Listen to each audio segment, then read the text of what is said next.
How are you. I hope आप सब लोग अच्छे होंगे। आज हम बात करने वाले हैं बॉडी फ्लूइड्स एंड सर्कुलेशन का पार्ट सेकेंड। इसी प्रीवियस वीडियो में हमने बात की थी एंड में नोडल टिश्यू के बारे में। ठीक है, एक बार मैं आपको शो भी कर देती हूँ। तो हमने देखा था nodal tissue of myogenic heart. Myogenic heart means देखो नोडल टिश्यू जो होते हैं मायोजेनिक हार्ट में होती है। ठीक है, क्योंकि मायोजेनिक जो हार्ट है यानी उसकी जो बीटिंग की जो प्रॉपर्टी होती है, ठीक है, जब हार्ट पंप करता है, बीट करता है, तो वो ऐसे नोड जो पेस मेकर्स होते हैं, जो उसका मेन पेस मेकर है वो हार्ट के पास खुद होता है। ठीक है, SA node is a pacemaker और एवी नोड एक तरह से पेस को सेटल करता है, तो पेस सेटलर। ठीक है, देन जो एवी नोड है, एवी नोड फर्दर जो आगे जो उसकी टिश्यू है, ठीक है, फर्स्ट ऑफ ऑल तो एवी ऐसे नोड और एवी नोड हमारे इंटर नोडल ट्रैक से कनेक्ट होते हैं आपस में। ठीक है, देन एवी नोड दोबारा आगे यहाँ पे फाइबर्स में कन्वर्ट होता है। ठीक है, पहले हमारे पास होता है ये जो टिश्यू का नाम है एवी बंडल्स को हम बोल देते हैं बंडल ऑफ हीज। हीज मैंने बताया था कि एक साइंटिस्ट का नाम है। ठीक है, उसके नाम पे हीज यहाँ पे रखा हुआ है। उसके बाद जो ये बंडल ऑफ हीज है, फर्दर ये दोबारा पुरकिंजे फाइबर्स में डिस्ट्रीब्यूट हो जाते हैं। ठीक है, और ये चार चीज़ें SA node, AV node, Purkinje fibre और बंडल ऑफ हीज, यही मिलकर क्या बनाते हैं नोडल टिश्यू। यही नोडल टिश्यू होते हैं। ठीक है, और देखो हम ये जो ऐसे नोड होता है ये एक तरह से इम्पल्स जनरेट करता है। ठीक है, क्योंकि जब ये ऐसे नोड इम्पल्स जनरेट करेगा उसके बाद एवी नोड के पास जाएगा। ठीक है, एवी नोड दोबारा फर्दर इसको बंडल ऑफ हीज और पुरकिंजे फाइबर के पास भेज देगी। ठीक है, और जो ये सारे के सारे यानी चारों जो SA node, AV node, Purkinje fibre, bundle of His, ये सारे के सारे क्या करते हैं इम्पल्स को कंडक्ट करते हैं। और सबसे ज़्यादा इम्पल्स कंडक्ट कौन करता है इन चारों में से, वो अगर आपके पास ऐसा कुछ क्वेश्चन आ जाए तो इसमें से इसका आंसर होगा पुरकिंजे फाइबर। क्योंकि पुरकिंजे फाइबर्स क्या होते हैं, बहुत ज़्यादा थिक होते हैं, मोटे होते हैं, और इसलिए इम्पल्सेस कंडक्ट ज़्यादा करते हैं। ठीक है, तो यहाँ पे अगर आप देखो तो ऐसे नोड जो है स्पीड ऑफ इम्पल्स कंडक्शन हम यहाँ पे देखेंगे वो है 0.05 ms। और उसके बाद हमारे पास इंटरनोडल पाथवे जो था, ठीक है, जो कि तीन हमने देखा था ना ऐसे नोड और एवी नोड को जो जोड़े रखता है उसको क्या बोलते हैं इंटरनोडल ट्रैक्ट बोलते हैं। तो वो ही है। ठीक है, वो भी इम्पल्स जनरेट करता है 0.1 मीटर पर सेकेंड। देन हमारे पास एवी नोड होता है, एवी नोड भी सेम रहता है ऐसे नोड की तरह 0.05 मीटर पर सेकेंड। बंडल ऑफ हीज भी क्या करता है 0.4 मीटर पर सेकेंड। देन पुरकिंजे फाइबर्स भी क्या करता है, पुरकिंजे फाइबर की सबसे ज़्यादा इसलिए है, मैंने आपको बताया था क्योंकि ये थिक है। इसका रीज़न क्या है, क्योंकि ये थिक है इसलिए ये ज़्यादा इम्पल्स कंडक्ट करता है। देन हमारे पास है heartbeat and heart rate. अब देखो हार्ट बीट और हार्ट रेट क्या होता है, spontaneous and rhythmic contraction and relaxation. जब आपका हार्ट कॉन्ट्रैक्ट करता है, रिलैक्स करता है, ठीक है, और उसको क्या बोलते हैं हार्ट टू पंप, उसको ही पंपिंग बोलते हैं। ठीक है, यानी हार्ट एक बार रिलैक्स कॉन्ट्रैक्ट कर रहा है, देन रिलैक्स कर रहा है, कॉन्ट्रैक्ट कर रहा है, रिलैक्स कर रहा है। ठीक है, इस तरह से हार्ट पंपिंग करता है। देन उसके बाद अगर जब हार्ट हमारा रिलैक्स हो जाता है, जब रिलैक्स होगा तो उसके अंदर क्या होगा, ब्लड रिसीव करेगा। ठीक है, और जब कॉन्ट्रैक्ट होगा तो वो ब्लड को बाहर की तरफ पुश कर देगा। ठीक है, यानी बाहर की तरफ उसको बॉडी के अंदर भेज देगा। ठीक है, और जो heart rate is a number of times heart beats in 1 minute 70 to 80 beat per minute.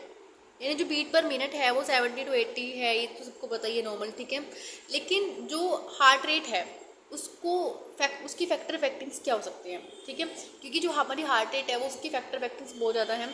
ठीक है, जैसे फॉर एग्जांपल फर्स्ट हमारे पास है एज। अब एज कैसे इफेक्ट करती है हार्ट रेट को, देखो हमारी जो नॉर्मल हार्ट बीट होती है वो 72 के आसपास होती है, 70 to 80 मैंने यहाँ पे लिखा हुआ है बीट पर मिनट।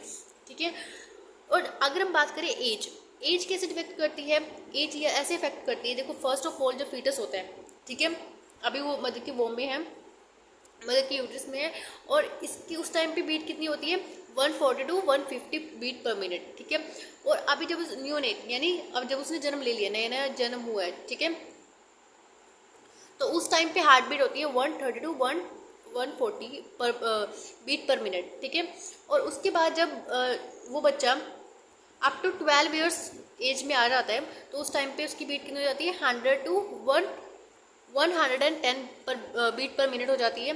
देन जब एडल्ट होता है, एडल्ट एज में आता है तो उसके बाद 70 से 80 बीट पर मिनट हो जाती है, और ओल्ड एज में यही बीट जो होती है, बीट पर मिनट, ये 100 तक चली जाती है।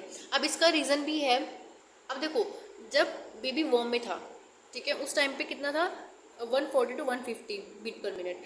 अब उसके बाद फिर ये जो रेशो है ये कम होती गई, सॉरी ये जो बीट है, हार्ट रेट है, वो कम होता गया, ठीक है। अब इसका रीज़न क्या है वो हम देखेंगे। Heart rate decrease from birth to adulthood. ऐसा क्यों होता है कि बर्थ के टाइम पे हार्ट बीट इतनी ज़्यादा होती है और अडल्ट के टाइम पे वो 70 to 80 रह जाती है? ऐसा क्यों होता है, इसका रीज़न हम देखेंगे। तो देखो, जो हमारा हार्ट होता है, ठीक है, ये नॉर्मल आपने हार्ट बनाया हुआ है, ठीक है, ऊपर 2 एट्रिया 2 वेंट्रिकल्स हैं, ठीक है। यहाँ पे जो ऐसे नोड है, वो ऐसे नोड जो हमारी है वो एक विगस जो एक तरह से क्रेनियल नर्व है उससे जुड़ी है, 10th क्रेनियल नर्व जिसको बोलते हैं, आपने पढ़ा भी होगा इसके बारे में, ठीक है। जो 10th क्रेनियल नर्व है जिसका नाम वेगस है, अब ये क्या करती है, रेगुलेशन करती है ऑफ हार्ट रेट, ठीक है, हार्ट रेट को रेगुलेट करती है ये। अब देखो, जो ये वेगस नर्व यहाँ पे है ना, ये वेगस नर्व का काम क्या होता है। अब यहाँ पे जो वेगस नर्व है ये क्या रिलीज करती है, एसिटाइलकोलिन। ये एसिटाइलकोलिन क्या एक तरह से न्यूरोट्रांसमीटर है, एसिटाइलकोलिन न्यूरोट्रांसमीटर होता है जो कि वेगस नर्व रिलीज करती है। अब ये न्यूरोट्रांसमीटर का काम क्या होता है, ये हार्ट रेट को डिक्रीज कर देती है, हार्ट रेट को डिक्रीज कर देती है, ये एसिटाइलकोलिन का फंक्शन होता है, ठीक है। अब वेगस नर्व जैसे जैसे मैच्योर होती जाएगी, जैसे जैसे मतलब एडल्ट में आएगी तो वो और ज़्यादा अपना फंक्शन शो करेगी। तो वेगस नर्व क्या करती है, एसिटाइलकोलिन रिलीज करती है, देन हार्ट रेट डिक्रीज हो जाता है, ठीक है। एक तो ये हो गया। अब देखो, बचपन में क्या था, बच्चे के जो छोटा बेबी होता है उसके जो ऑर्गन्स होते हैं इतने डेवलप नहीं हो पाते, ठीक है। अब जब वो अडल्ट में आएगा तो अडल्ट में वेगस नर्व एक तरह से क्या होगी, अपने मैच्योर स्टेट में जाएगी, ठीक है। और वेगस नर्व एसिटाइलकोलिन ज़्यादा करेगी, रिलीज ज़्यादा करेगी, ठीक है। उसके बाद क्या होगा, एसिटाइलकोलिन हार्ट रेट को गिरा देगा, हार्ट रेट कम हो जाएगा, यानी फिर उसके बाद क्या होगा, जो हार्ट बीट है वो भी कम हो जाएगी, ठीक है। तो अडल्ट में कितनी थी हमारे पास, 70 to 80 जो हार्ट रेट है बीट पर मिनट है हमारी एडल्ट टाइम में हो जाएगी, ठीक है। और देखो, जो वेगस नर्व है ना, ये एक तरह से ऐसे नोड को ऐसे यहाँ पे ये इससे कनेक्ट हो रखी है, ठीक है। ये क्यों ऐसे हो रखी है, क्योंकि रेगुलेशन भी जो होता है ना हार्ट रेट का, वो कौन करता है, वेगस नर्व के थ्रू होता है। तो यहाँ पे थ्योरी अब एक बार देख लेना, as age advances from the birth to adulthood there is a decrease in heart rate because of release of acetylcholine. जब एसिटाइलकोलिन रिलीज हुआ था वेगस नर्व के थ्रू, ठीक है, from the vagus nerve which supply the SA node. ये क्या करता है, वेगस नर्व सप्लाई किसको करती है, ऐसे नोड को यहाँ पे दिखाया था मैंने, ये ऐसे नोड है, ये वेगस नर्व इसको सप्लाई कर रही है। और जो एसिटाइलकोलिन होता है उसका फंक्शन क्या होता है, ये हाइपर पोलराइजेशन करा देती है। हाइपर पोलराइजेशन क्या होता है, अब देखो, जो हाइपर पोलराइजेशन एक ऐसी कंडीशन होती है इसमें से नेगेटिव चार्ज जो होता है ना वो सेल के अंदर ज़्यादा हो जाता है, ठीक है, उस वजह से हाइपर पोलराइज हो जाता है सेल, ठीक है, उस वजह से फंक्शन कम हो जाता है, ठीक है। अभी एक तरह से नेक्स्ट लेवल का है, अभी अगर आपने ये चैप्टर नहीं पढ़ा है, ठीक है, पोलराइजेशन डीपोलराइजेशन आगे आपके पास आएगा, वहाँ पे हम डिस्कस करेंगे, ठीक है। आप इस पॉइंट को आप छोड़ भी सकते हो। और यहाँ पे लिखा हुआ है कि old age there is a loss of vagal tone. Vagal tone किसकी लॉस होती है, activity of vagus nerve decrease. जब वेगल टोन क्या हो जाती है, लॉस हो जाती है अडल्ट के अंदर, तो क्या होगा, सॉरी अडल्ट के अंदर नहीं, ओल्ड एज जब आ जाती है। अब देखो, ये रीज़न पता किसका है, देखो हमने पहले बात की थी, देखो पहले क्या हुआ था, फीटस में क्या हुआ था, फीटस में 140 to 150 बीट पर मिनट थी। अब ये डिक्रीज होते होते अडल्ट में कितनी आ गई थी, 70 to 80। लेकिन अब 70 to 80 तो और कम हो जानी चाहिए थी।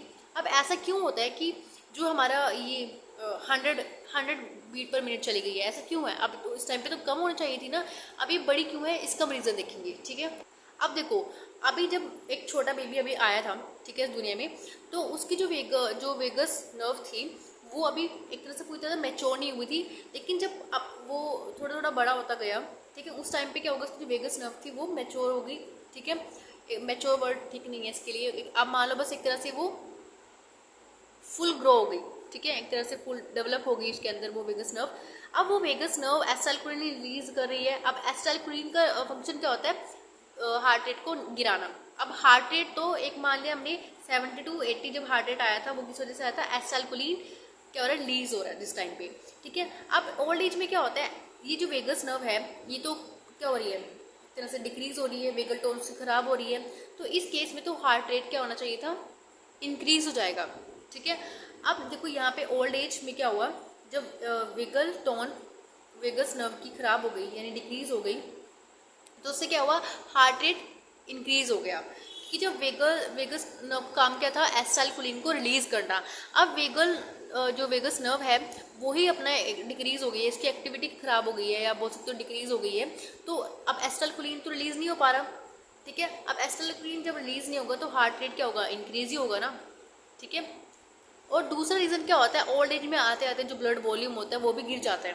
ठीक है, अब जो ब्लड वेसल्स होती हैं उसकी जो आप बोल सकते हो इलास्टिसिटी जो होती है वो भी कम हो जाती है। ठीक है, अब ब्लड वॉल्यूम कम हो गया, इलास्टिसिटी कैसे बन रही थी उसकी, जब ब्लड वॉल्यूम ज़्यादा था तो जो ब्लड वेसल थी वो ज़्यादा इलास्टिसिटी के साथ क्या कर रही थी, ब्लड को आगे फेंक रही थी।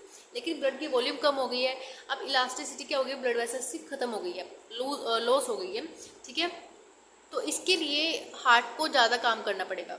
ठीक है, अब क्योंकि देखो अब सारा काम किसके ऊपर आ गया, हार्ट के ऊपर तो आएगा, क्योंकि वेगस नर्व भी काम नहीं कर रही है, उसके बाद ये जो हमारी ब्लड वेसल्स है वो भी काम नहीं कर रही, तो उस वजह से हार्ट को ज़्यादा फंक्शन करना पड़ता है, इसलिए यहाँ पे हार्ट का जो रेट है वो इंक्रीज हो जाता है। ठीक है, आई होप आपका ये कंसेप्ट क्लियर हो गया होगा। अगर आपको कोई डाउट है तो फिर भी आप कमेंट में पूछ सकते हैं। ठीक है, अब हम बात करते हैं सेकंड फैक्टर ऑफ एक्टिंग। अब पेन कैसे करते हैं, देखो यहाँ पे एक होती है हमारे पास सुपरफिशियल पेन और एक होता है डीप पेन। अब सुपरफिशियल पेन में क्या होता है, इंक्रीज हार्ट रेट इंक्रीज हो जाती है। अब जब हार्ट रेट इंक्रीज होता है उस टर्म को क्या बोलते हैं, उसके टर्म यूज करते हैं ट्रैकीकार्डिया। ठीक है, अब डीप पेन में क्या होता है, जब डीप पेन होता है किसी को तो डिक्रीज हार्ट रेट डिक्रीज हो जाता है, उसको उस टर्म को हम क्या बोलेंगे, ब्रेडिकार्डिया। ठीक है, अब देखो ब्रेडिकार्डिया और ट्रैकीकार्डिया बहुत ही कॉमन वर्ड है, आपको लर्न करना पड़ेगा। ठीक है, क्योंकि जब हार्ट रेट इंक्रीज होता है तो उसको क्या बोलते हैं, ट्रैकीकार्डिया। ठीक है, ऐसे कुछ याद रखो आप इसको, हार्ट रेट जो है यानी थोड़ा बढ़ गया, टॉप पे चला गया, टी से टॉप, ऐसे कुछ लर्न कर लो। ठीक है, डिक्रीज हार्ट रेट यानी एक तरह से बैठ गया यानी हार्ट रेट बैठ गया है, तो ब्रेडिकार्डिया, बी से ऐसे लर्न कर लो। ठीक है, नेक्स्ट हमारे पास है इमोशनल स्टिमुली। अब यहाँ पे क्या होता है, एक्साइटमेंट, और कभी हम एक्साइटमेंट हो जाते हैं, ठीक है, या कभी हम सडन शॉक हो जाते हैं। ठीक है, तो एक्साइटमेंट में तो हमारा हार्ट रेट इंक्रीज हो जाता है। ठीक है, और सडन जब हम शॉक हो जाते हैं तो क्या होता है, हार्ट रेट डिक्रीज हो जाता है। ठीक है, देन हमारे पास है कुछ बायोकेमिकल्स भी होते हैं हमारे अंदर, बायोकेमिकल्स जब हम आप आगे पढ़ोगे तो एसिटाइलकोलिन, एडेनिन, एसिटाइलकोलिन का मैं अभी देखा था, एसिटाइलकोलिन जब बढ़ जाता है तो हार्ट रेट डिक्रीज हो जाता है। ठीक है, जब हमने देखा एडेनिन का फंक्शन क्या होता है, जब ये रिलीज होता है बॉडी के अंदर तो इंक्रीज हार्ट रेट।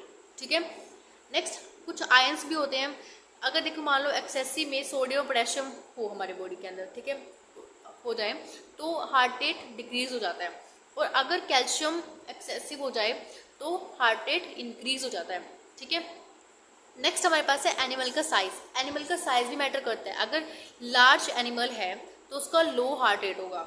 ठीक है, क्योंकि हार्ट रेट कम क्यों होगा, इतना बड़ा एनिमल को हार्ट रेट क्या मतलब, अब मान लो बहुत बड़े एक हाथी है, एलिफेंट है, एलिफेंट का हार्ट रेट कम होगा, क्यों होगा, क्योंकि इतनी बड़ी बॉडी है उसकी एक तो। ठीक है, और अगर वो हार्ट ज़्यादा पंप करेगा, ज़्यादा जल्दी से हार्ट बीट अगर उसकी ज़्यादा होगी तो अच्छे से बॉडी के अंदर ब्लड नहीं जा पाएगा। ठीक है, तो लार्ज एनिमल के पास लो क्या होगा, लो हार्ट रेट होगा। ठीक है, और स्मॉल एनिमल के पास क्या होगा, हाई हार्ट रेट होगा। नेक्स्ट हमारे पास अफेक्ट करता है जेंडर। अब मेल के अंदर क्या होता है, लो हार्ट रेट होता है, फीमेल के अंदर हाई हार्ट रेट होता है। नेक्स्ट हमारे पास है स्टॉक वॉल्यूम। अब स्टॉक वॉल्यूम क्या होती है, देखो ये टर्म बहुत ज़्यादा इंपॉर्टेंट है, स्टॉक वॉल्यूम और कार्डिक आउटपुट क्या होती है, हार्ट आउटपुट। हाँ ठीक है, आपको लर्न रखना है क्या चीज़ होती है। ठीक है, अब देखो अगर आप ये हार्ट यहाँ पे देख पा रहे हो तो इस हार्ट के अंदर ये राइट वेंट्रिकल और लेफ्ट वेंट्रिकल है।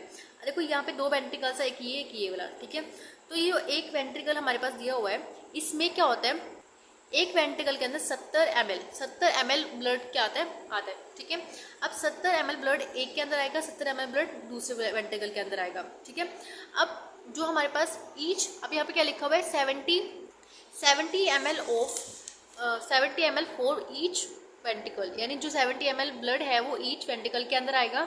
ठीक है, एंड आप यहाँ पे देख सकते हो it is the volume of blood pump by each ventricles पर मिनट पर बीट। तो यहाँ पे जो ब्लड की वॉल्यूम है हर एक बीट में जो वेंट्रिकल के पास 70 ml ब्लड आ रहा है उसको क्या बोलते हैं, स्टॉक वॉल्यूम बोलते हैं, ठीक है। और जो ट्रेंड एथलीट्स होते हैं उसके अंदर ये ज़्यादा होती है क्योंकि वो बहुत ज़्यादा ट्रेंड होते हैं, एक तो एथलीट्स हैं उसको उसकी बॉडी ज़्यादा फंक्शन करती है, ठीक है। तो उसके अंदर जो ये वॉल्यूम है ये ज़्यादा भी हो सकती है, ज़्यादा हो भी सकती है, मतलब ज़्यादा होती है, तो हायर होती है। अब देखो यहाँ पे तो हमारे पास ये पर बीट दिया हुआ था, हर अब देखो कितनी बीट्स होती है, 72 मान लो हमारे पास बीट्स हैं। जैसे फॉर एग्जांपल मेरे जो हार्ट है वो 72 टाइम्स बीट कर रहा है, ठीक है। उसमें से एक बीट के अंदर कितना एक वेंट्रिकल्स के अंदर कितना ब्लड आता है, 70 ml एक बीट के अंदर, ठीक है। याद रखना यहाँ पे एक बीट है।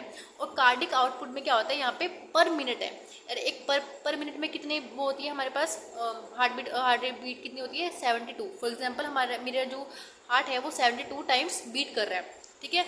अब यहाँ पे क्या होता है, volume of blood pump by each ventricle पर मिनट, यानी पूरे मतलब एक मिनट के अंदर एक वेंट्रिकल के अंदर ईच वेंट्रिकल के अंदर कितना ब्लड जा रहा है, ये हम कैसे निकालेंगे, ठीक है। देखो स्टॉक वॉल्यूम क्या थी, स्टॉक वॉल्यूम 70 ml पर बीट थी, एक बीट में 70 ml ब्लड जा रहा था, ठीक है। और बीट्स अगर हम इसको मल्टीप्लाई कर दें, जैसे फॉर एग्जांपल मेरी जो बीट्स हैं अभी 72 चल रही है, ठीक है, 72 पर मिनट, तो यहाँ पे 72 को 70 से मल्टीप्लाई कर दो, ठीक है।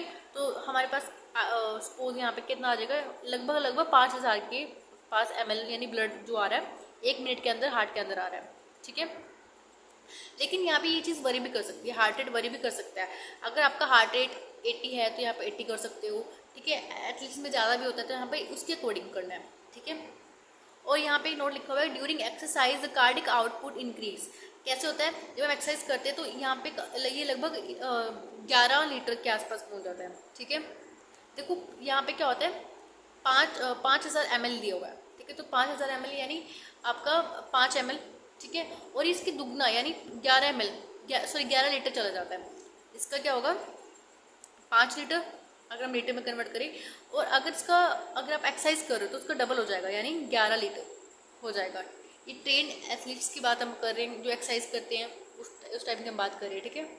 सो आज हमने देखा नोडल टिश्यू जो होते हैं, नोडल टिश्यू की हमने स्पीड देखी इम्पल्सेस की, ठीक है। देन हमने हार्ट बीट और हार्ट रेट के बारे में डिस्कस किया। देन उसके फैक्टर अफेक्टिंग हार्ट रेट कौन कौन से होते हैं, एज होती है, और heart rate decrease from birth to adulthood, कि कैसे जो बर्थ से लेके एडल्टहुड तक हार्ट रेट कम होता है, फिर उसके बाद ओल्ड एज में बढ़ जाता है, वो उसका रीज़न भी हमने देखा, ठीक है। देन हमने बात की ये पेन, इमोशन, बायोकेमिकल कैसे ये हार्ट रेट को इफेक्ट करते हैं, ठीक है। एज हो गया, एनिमल साइज हो गया, जेंडर, और स्टॉक वॉल्यूम क्या होते हैं, कार्डिक आउटपुट क्या होती है, ठीक है। तो आज हमने लगभग जो मेन पॉइंट्स थे हमने उसके बारे में बात की, ठीक है। जब भी आप अगले जो लेक्चर्स आप अपलोड होंगे उनको देखोगे तो आपको इसमें ज़्यादा प्रॉब्लम नहीं होगी, ठीक है। सो आई होप आपको ये वीडियो पसंद आई होगी। अगर आपको कोई डाउट है तो आप हमें पूछ सकते हैं कमेंट में, ठीक है। And have a nice day, thank you so much.